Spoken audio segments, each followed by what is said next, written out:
Tales of Middle-earth spoiler season is here, and today I'm talking about the cards I think will help you win more in Modern and Commander. Let's get to it. First card up is Orcas Bowmasters. This card might look unassuming, but the value you get for just 2 mana with this card is impressive. First of all, in Modern, everybody's looking for the Ragavan killer, which Orcas Bowmasters actually does really well. Its enter the battlefield effect can kill Ragavan on the spot, denying the opponent their sweet trigger. It kills dorks just as easily and continues to punish card draw throughout the game. In Commander, flashing this in response to an opponent drawing an extra card will be a ton of fun, especially if you can do it early and start picking off opposing mana dorks and 3/1 creatures and even some planeswalkers who have entered and been minused immediately. The next card is Aragorn the Uniter. Aragorn's a bit of a polarizing card. While it's true it doesn't do anything the turn it comes down, it's still a good rate at 5/5 for 4 mana and fits really well in Wooburg Commander decks like Joda the Unifier.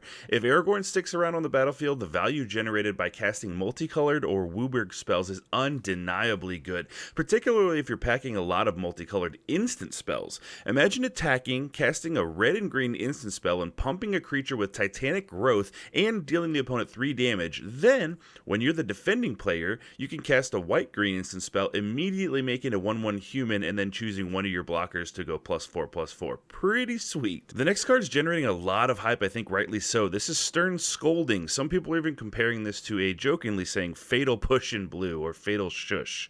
The most obvious application for Modern is countering a Ragavan, Esper Sentinel, Mana Dork, or even a Tarmogoyf under certain circumstances, and unlike bolting it, this doesn't hit the graveyard till it's done countering the spell.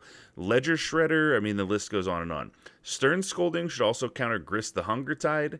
This card is elusive in how good it is. When you really sit down and think about it, there are a ton of high value targets for this card. A lot of the best creatures have really good abilities and either generally low power and toughness or like a 1/4 like Raffine's Scheming Seer. Next up is Reprieve. This card is literally a white remand and we'll see play in decks that want this effect in order to drag out the game and hit their inevitable win con, as well as tempo decks. I think having a remand effect in white is going to open up all kinds of new deck building strategies we haven't seen yet. Best case scenario, Reprieve is a time walk when your opponent taps out all of their mana for their big finisher. Worst case, it's still a good tempo play and a cantrip to draw you another card, allowing you to dig for an answer or a piece of your combo.